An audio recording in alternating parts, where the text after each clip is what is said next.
Ça va, arrêtez de vous inquiéter, je ne vais pas vous parler de Mario Kart World dans cet épisode.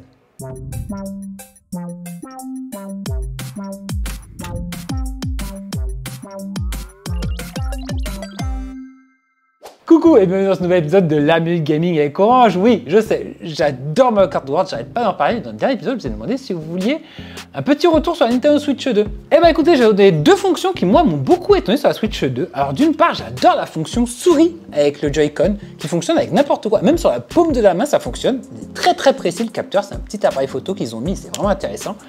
Et la deuxième chose, c'est le Game Chat. Bah, figurez-vous que ça m'a permis de me reconnecter avec d'autres joueurs comme ça et entendre juste la voix de quelqu'un d'autre pendant que tu joues quand tu es chez toi online. C'est vrai que c'est une idée géniale qui existait déjà sur d'autres consoles. Mais là, je sais pas, tu as un côté convivial qui fait que tout le monde a le même micro. Et c'est vrai que pouvoir écouter n'importe qui en bonne qualité, c'est une idée de génie. Mais si on est là aujourd'hui, c'est plus pour parler de la Summer Game Fest. Vous savez, c'est ce festival de jeux vidéo qui remplace le 3 et il y a eu des centaines de jeux annoncés. Par contre, moi, j'ai voulu faire une petite sélection d'une dizaine de jeux, donc ça va aller très vite. Restez concentrés.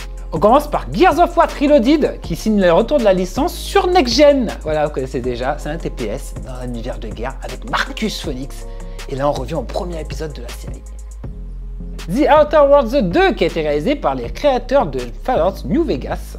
C'est un RPG et Microsoft, ils misent beaucoup dessus. Ils en ont beaucoup parlé dans leur conférence. Super Meat Boy 3D, alors moi ça c'est un jeu de cœur parce que la version 2D, j'ai passé sur Xbox 360 littéralement des centaines d'heures dessus.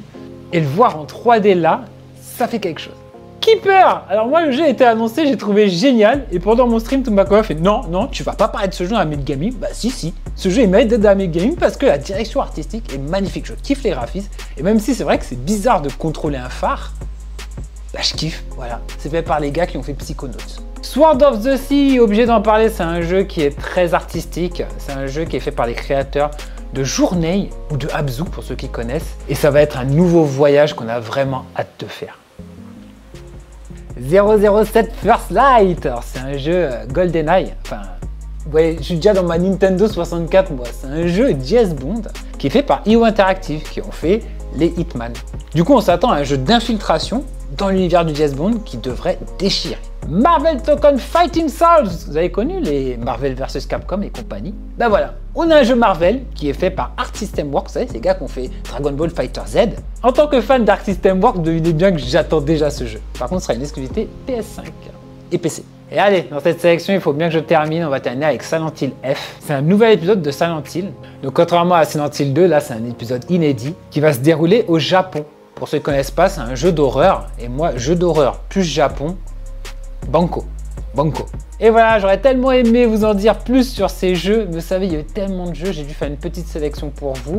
Mais ce n'est que partie remise. Écoutez, on peut en discuter dans les commentaires. Vous pouvez me dire quels sont vos jeux préférés. Et comme d'hab, si le contenu vous plaît, abonnez-vous, activez la cloche. Et vous le savez, pour l'actualité gaming aussi, Orange est là.